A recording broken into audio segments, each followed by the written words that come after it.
place, but we are. But I want you to No, sit just sit down. No. We don't want you to leave. Like, it would be uncomfortable if I was sick. I'm sorry, I'm going. I'm sorry, I'm leaving now. I know, right? Put a mic on her. Because that's necessary. Exactly, Yeah. that's not necessary. Is that clock right? It's not. Nope, not It's even a about little. 5 minutes slow. Then you're here. Thanks all for joining us in the last session for today's streaming room. Really excited to have you here and finding your way with Aaron. Before he starts, I do just want to remind you a couple things. So first of all, silence those phones. Second of all, don't forget after the session you can go online and review it. And the committee really does review what you say in that feedback. And it's great for Aaron too to understand if his session met your expectations. So please spend a few minutes doing that. Because we're in the streaming room, if you have a question at the end of today's session, we're going to make sure to pass this box to you. So please don't start your questions until you are in possession of the catch box. All right. All you, man. All righty. So, and I have quite the tough act to follow, and this is quite a large room for as a marketing talk, a rather technical one, but I promise I will try not to lose you there. My name is Aaron Knight. I am at the State University of New York College of Environmental Science and Forestry, tucked alongside Syracuse University in Syracuse, New York. We call ourselves ESF for short because that's quite the mouthful. What I'm going to talk about today, if you've been to other conferences, particularly high ed web conferences, I talk a lot about mapping and maps and wayfinding. And part of the way this is constructed is about if you can't get students to your campus once they've decided that they're coming, you've lost them there. And this is how we're going to try to solve that problem on your campus. How many of you remember Gowalla or Foursquare back when it wasn't a Yelp replacement? Or Swarm? We've tried so many ways to engage our campus audience and prospective students with mapping. And how many of you have had, construction on your campus in the last couple of years? Probably every year. Campuses change frequently. And more often than not, who's responsible for that content or for making that content get updated on the web is usually not anybody's specific job.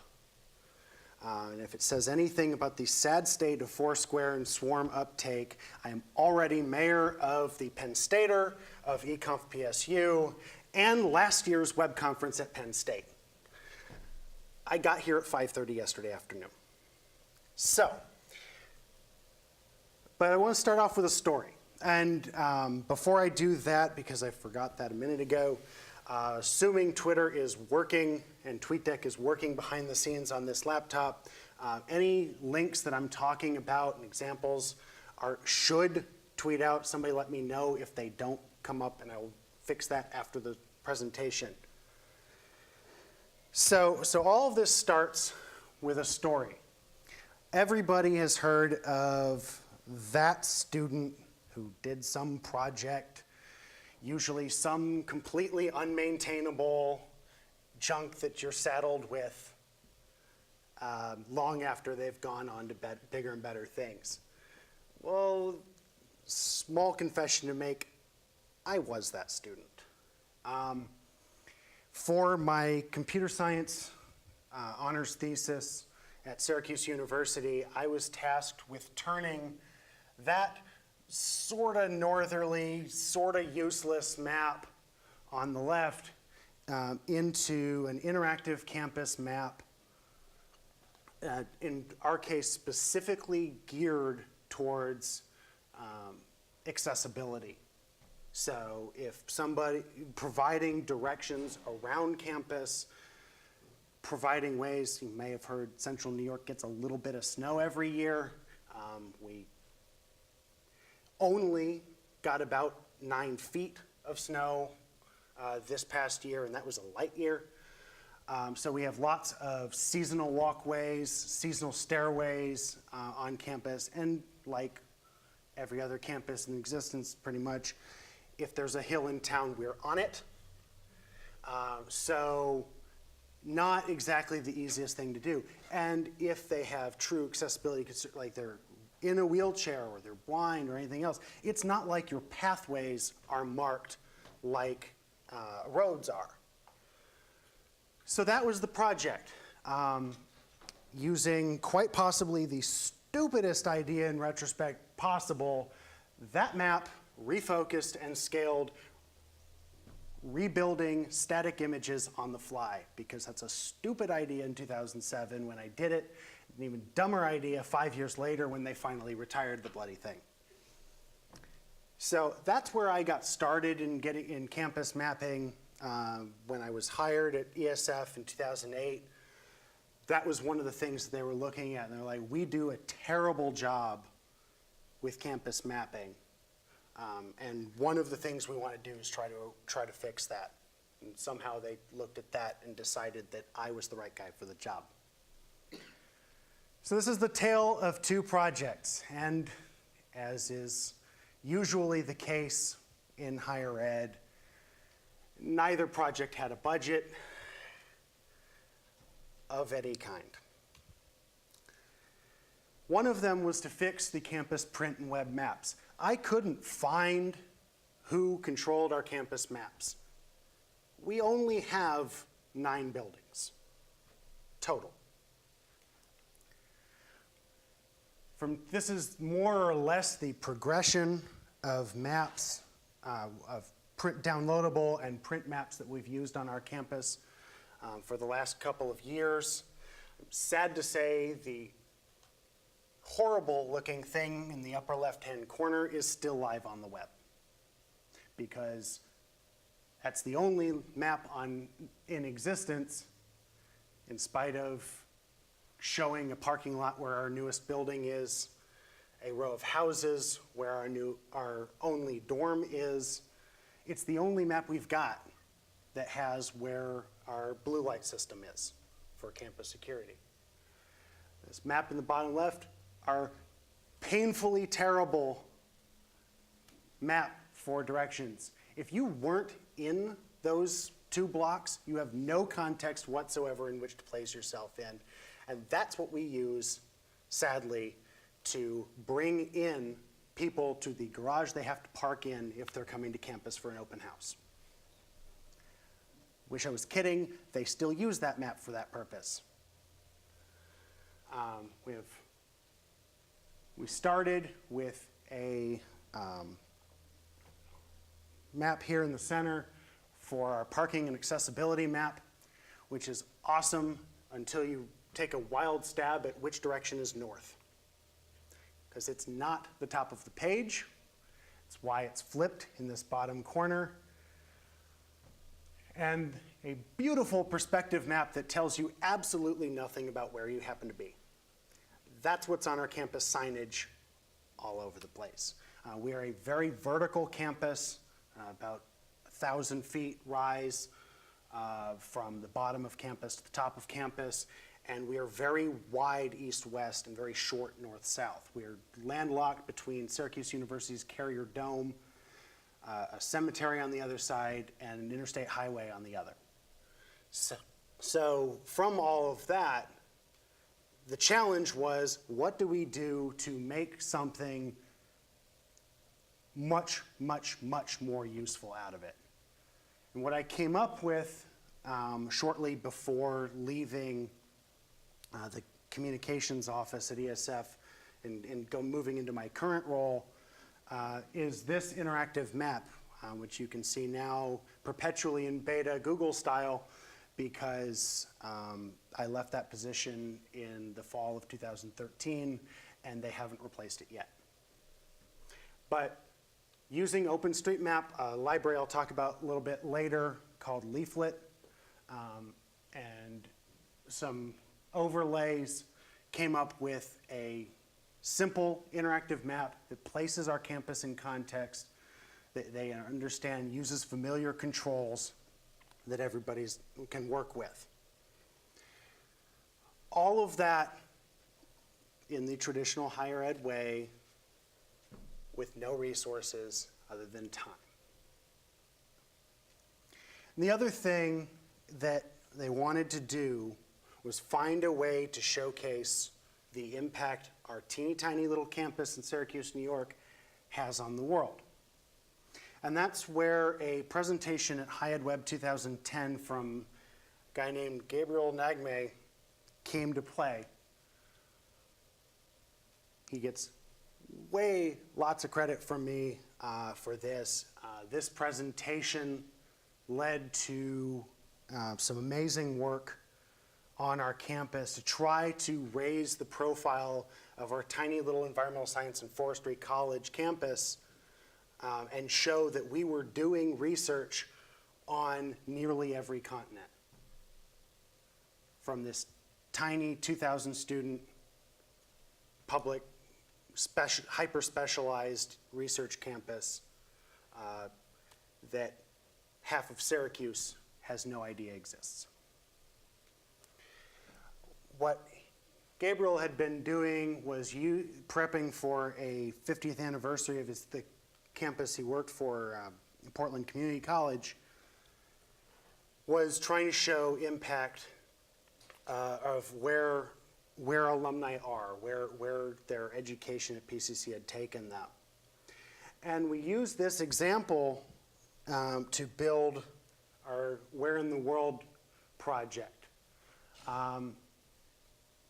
We did have some trouble with faculty providing actual information. They're very good at yelling at us for not promoting what they're doing, and very terrible at telling us in any sort of useful way where they're doing stuff and what they're doing. But what this produced was a great clickable, again, very simple to use application where you could visually see the impact our campus was making on the world. As it turns out, again, I haven't been in the office that controls this for about 2.5 years now. This was recently supplanted with a newer campaign. So esf.edu/world still exists, but it's something completely different now. But it was a great way to showcase what we were doing around the world. And it's something that took maybe a week of playing around. It's all JavaScript to get it to work.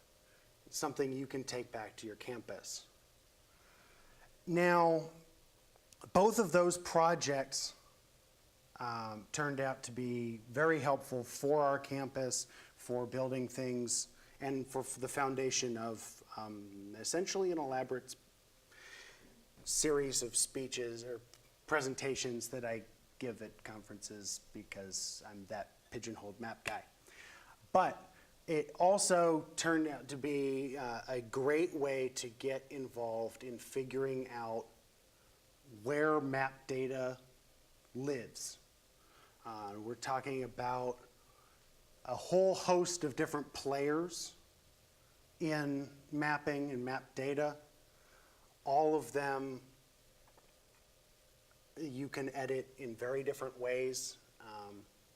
If you've had a new building built on your campus, the odds are pretty good that roadways moved for it, or things that are in Google or Bing Maps or any of those other providers need to change to go with it. And you have to find your way around what ways you can change that. So we're going to talk a little bit about the 4 major players here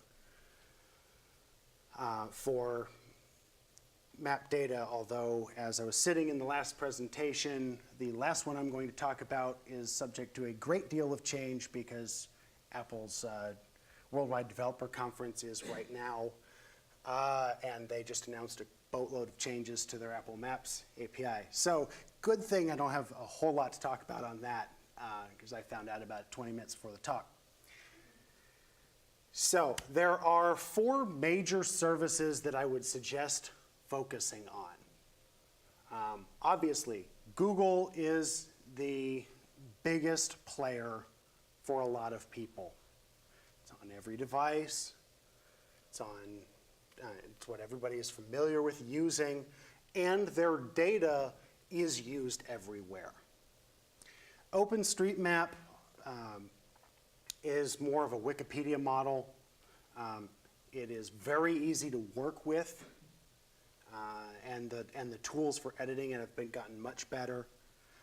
Here is the one you've probably never heard of, but probably the one you have interacted with the most in your life. Here was a part of Nokia, which was Navtech, which powers just about every standalone GPS you've ever used. Outside of the US, they are also a much bigger player in web mapping, but you've probably interacted with a Navtech-based or Navtech data-based map at some point in your life. And of course, everybody who's ever used an iPhone knows that a couple of years ago, they launched their own maps. I'll talk about it a little bit more in a minute. Each of these services has some quirks. I'm going to talk about those and see where we can go with that. All of them have different data sources. Some of them are cleaner than others. This is an example of some of the flaws when they initially launched Apple Maps that you could see when they moved to in iOS 6. It can be a big thing, a big undertaking, especially if you're on a larger campus, to try to clean these things up. On the bright side, in most places by now, a lot of places have been somewhat cleaned up. When Google Maps was first starting out, and part of what caused so many problems when they moved from Google Maps to Apple Maps on iOS devices was that Google had a several-year head start in cleaning up all of that data. There's tons of data out there. Some of it's even right. For the sake of a good comparison, like I said, my campus is very small. On the left side is OpenStreetMap data. Right is Google Maps data. And the lower right is Bing Maps, using primarily here data. After some cleanup work, all of them look the same. How many of you have a roadway on your campus that legally isn't named what you call it? Every single one of those roads has a different legal name than it's signed in real life. Forestry Drive, which is the vanity address we use for every one of our buildings, actually resolves to our mailroom, the backside of our physical plant building, on a road we call West Campus Drive, which is actually called Forestry Drive. Campus Drive doesn't actually exist, never has, never will. And we added a roadway here, you can't really see the label, has no signage whatsoever. Major changes happen on your campus regularly, and it's not like the Street View car from Google is going to come around. Like you have to invite them and pay them lots of money and all that fun stuff. So it's really hard to get that corrected. When I started editing these maps, the back half of campus didn't exist on the map. Wasn't there. Road had been there for 90 years. Didn't exist. This stub here didn't exist at all. And every roadway was, in fact, labeled what it legally is, which is very helpful when the signage, when they get there, doesn't match. We'll talk a little bit about how we get that changed. Google is fed by a number of different sources, which is part of the problem and the joy of working with them. You might have heard of Google Mapmaker before. This happened.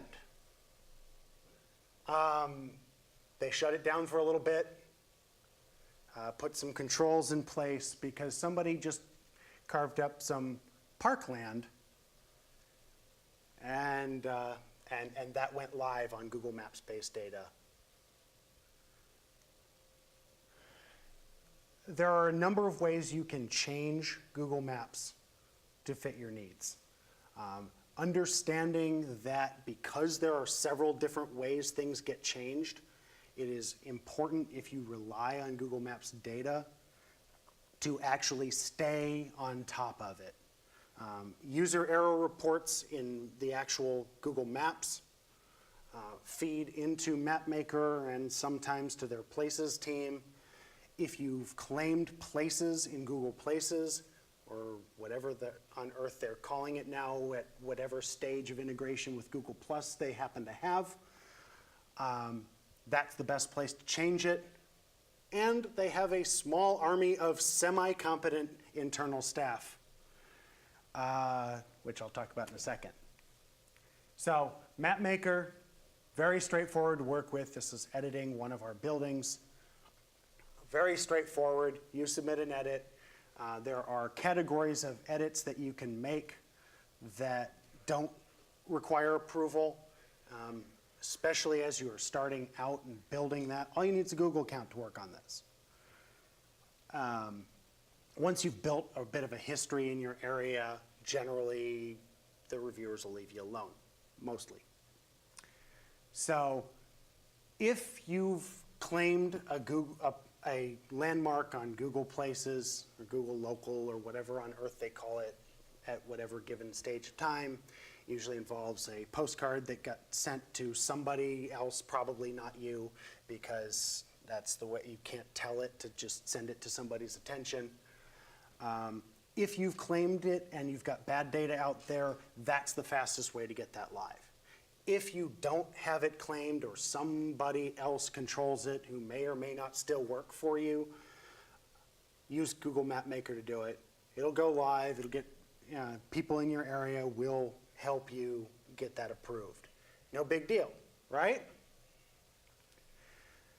So a local example, right before the first time I spoke at High Ed Web about mapping a couple of years ago, I was just looking around my campus area, and I noticed a clearly created as a joke POI for a building called Haywood You Blow Me Hall, classified as a concert hall and placed at the dead center of Syracuse University's Carrier Dome.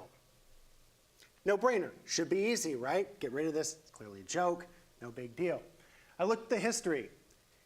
In, I believe it was 2012, 2013, it had been added. It had been approved by somebody who actually works for Google.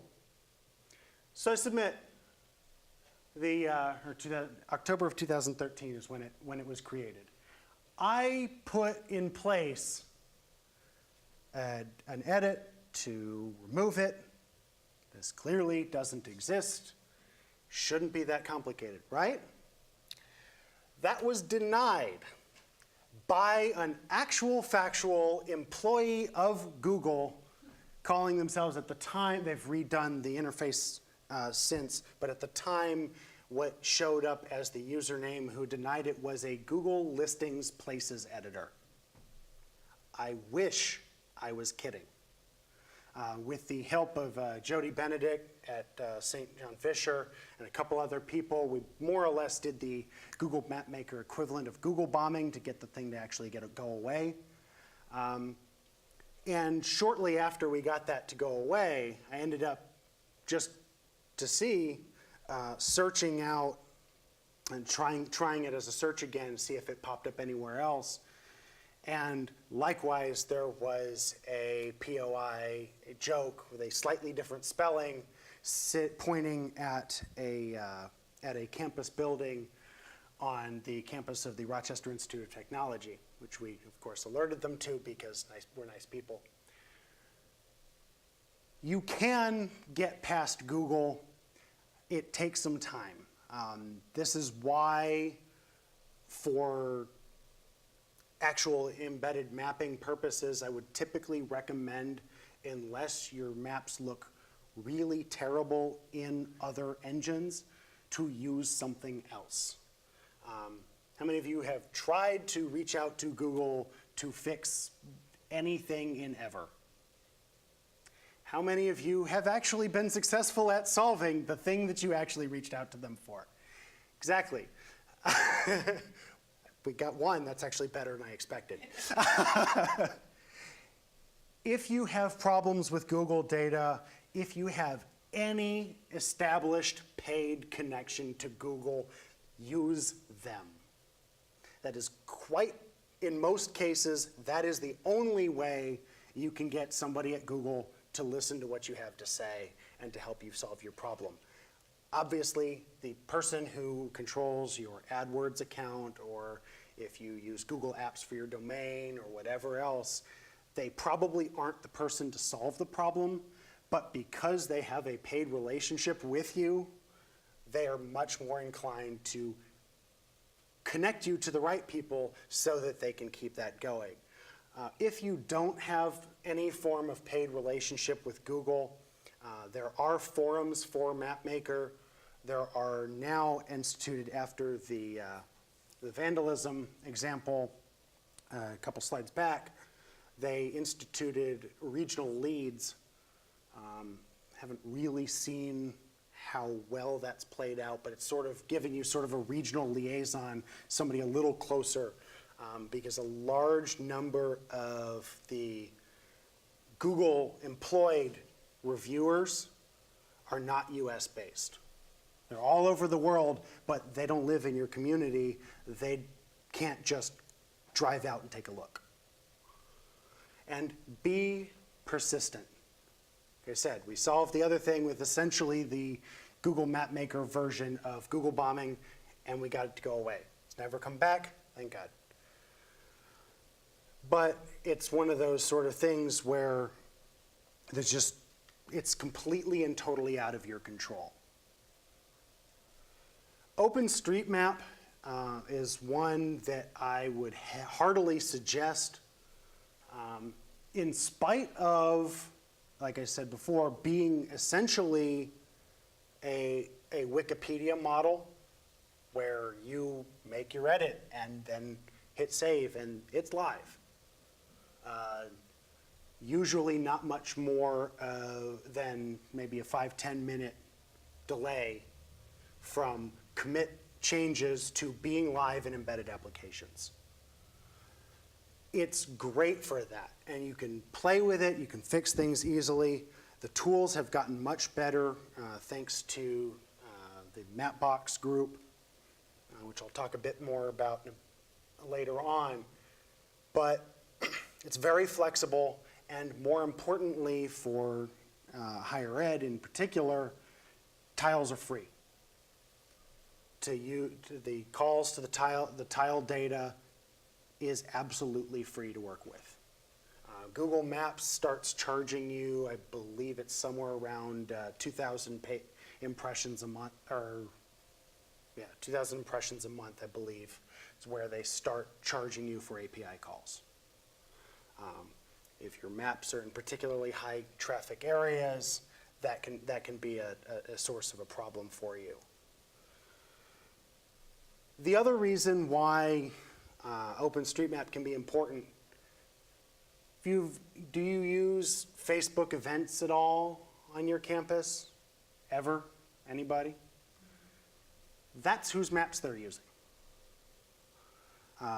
If for some reason you still use Foursquare, or ever use Craigslist or Apple Maps, the base mapping data primarily for all of those applications is OpenStreetMap data. And like I said, it's very easy to work with. It's very easy to edit. This is editing, probably should have, I don't know, actually highlighted the same building. This building highlighted the building next to the one from my MapMaker example. But very similar tools. You edit the data, you hit save, and it goes. It's live and ready for you. Here are maps. If you use Yahoo Maps for some reason, Bing Maps, this is their primary data source. It's also, like I said before, the primary data source on most GPSs. This is also typically the longest time from edit to live of any mapping service for that reason. Because these are going out to GPSs in cars and devices on the shelf at Best Buy or whatever, all of these are heavily vetted before they go live. But it's important for that reason because they can also be the closest tied to your legal names of roads as opposed to what you sign them. So it was Nokia, Navtech, obviously. It powers an awful lot of things, and it's not particularly hard to work with. They call it Map Creator. Very similar tool. You can sign up for an account, set it up, but know that in their case, rather than like the others where eventually an approved edit is just pushed out and it's good, for Here Maps, it relies entirely on the subscriber. Whatever company is subscribing to the data, most of them subscribe no more than quarterly, and most actually are more like annual updates. So it's not anything close to fast to use or to get things fixed in.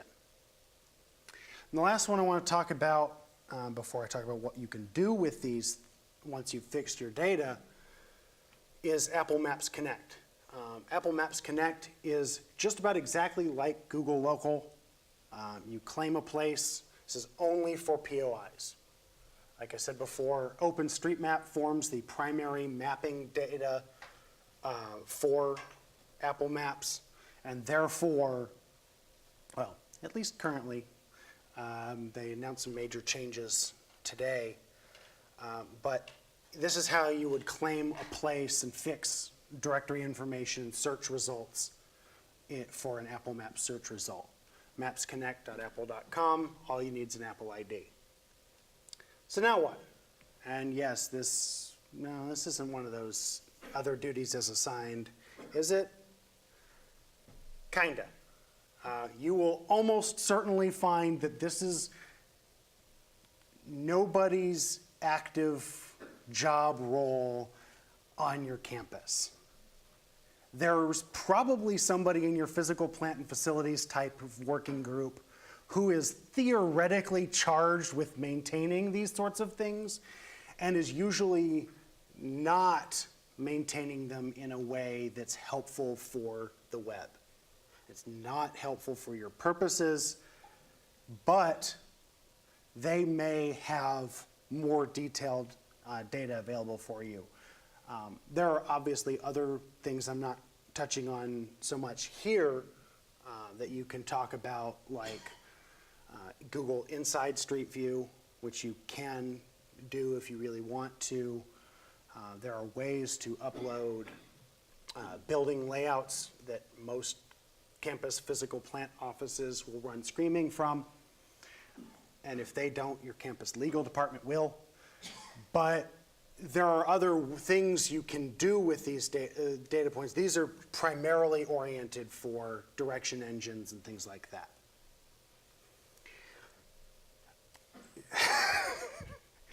I love, and I have a love-hate relationship with Twitter.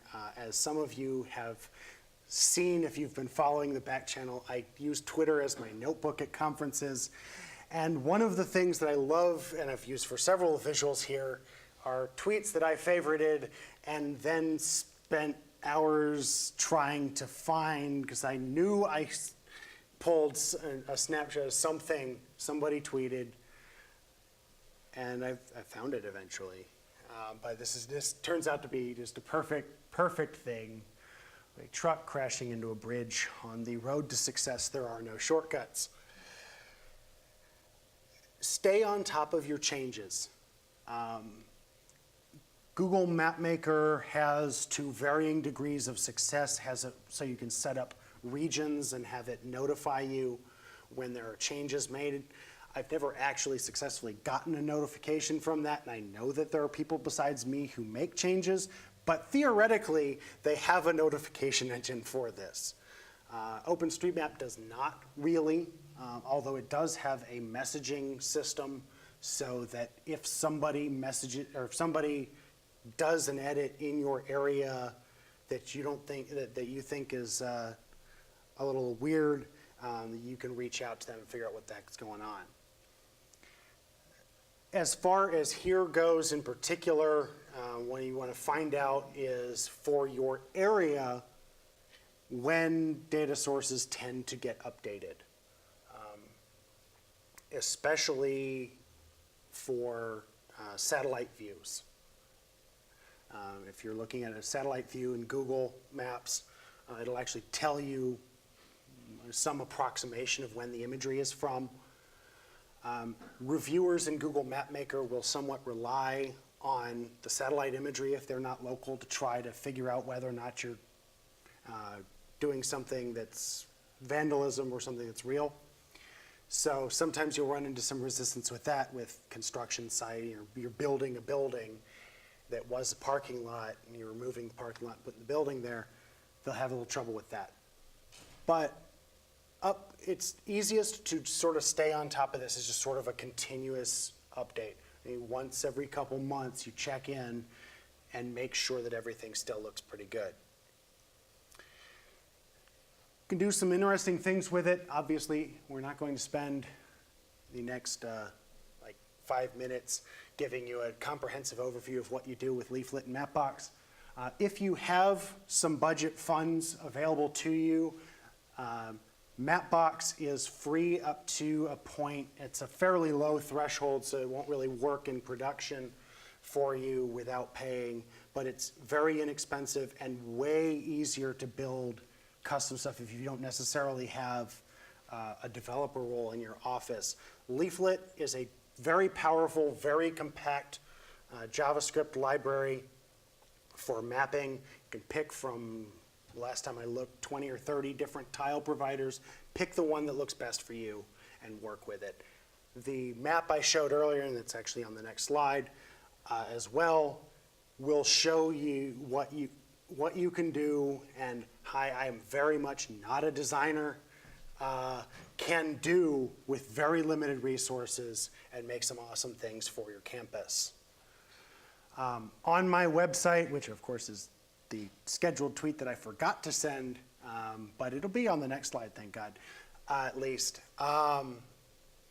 There is some sample code of things I've built. The sample code required to build exactly this for your campus is on my website, and you can work from that. The tutorials are very good, and it's very easy to work with.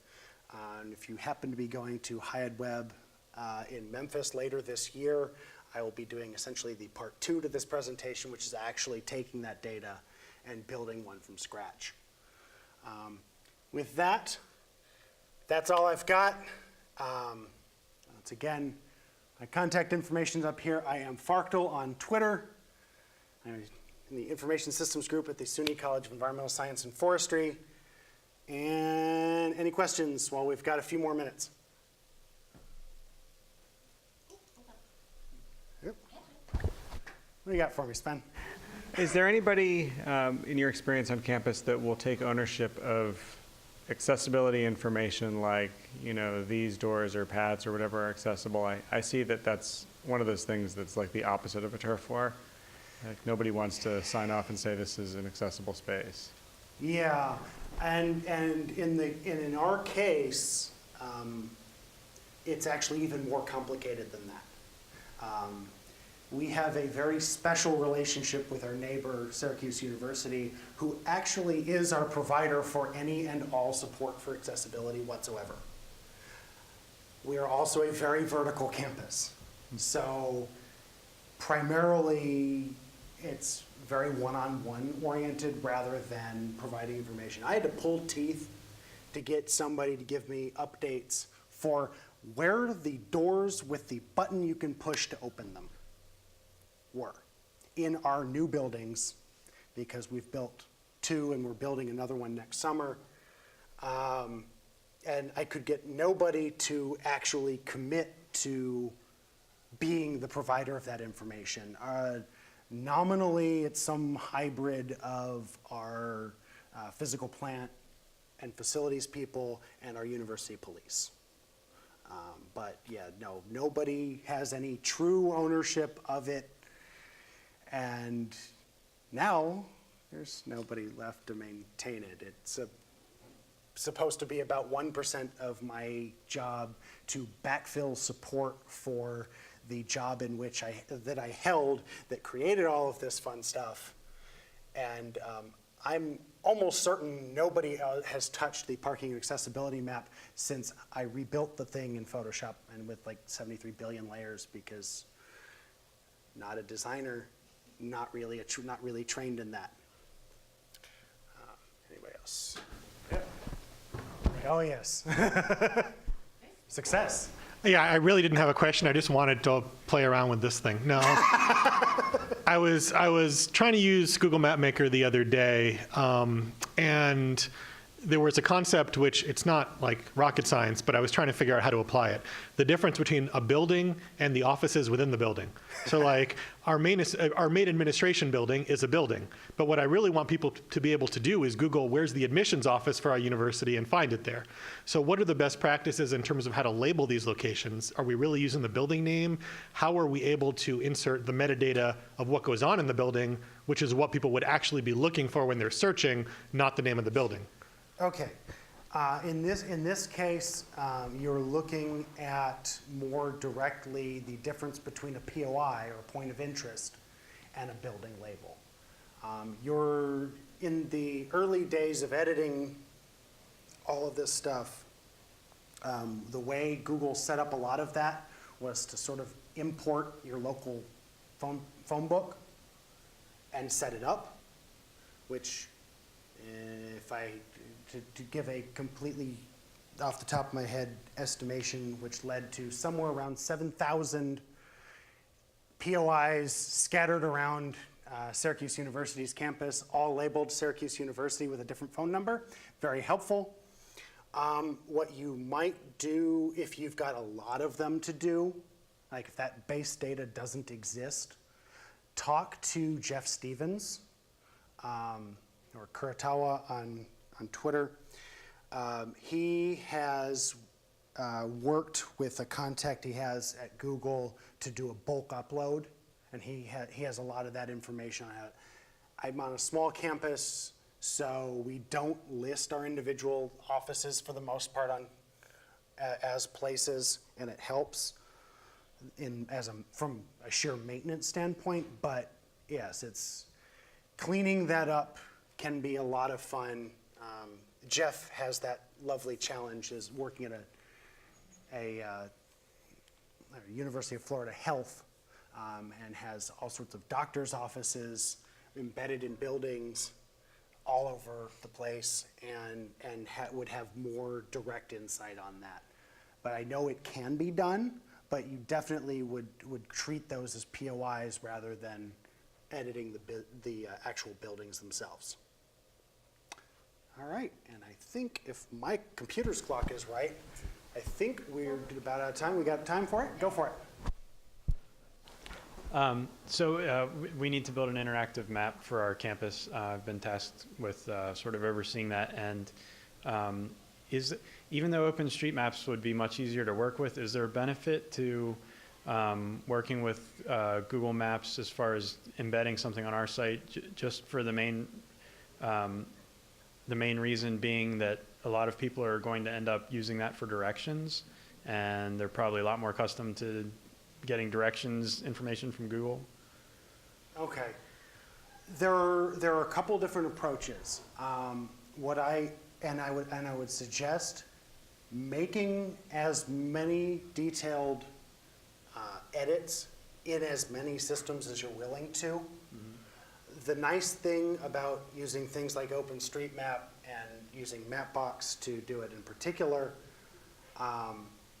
have more to do with having control over the presentation layer. Mm-hmm. Google Maps as an embed is not particularly attractive.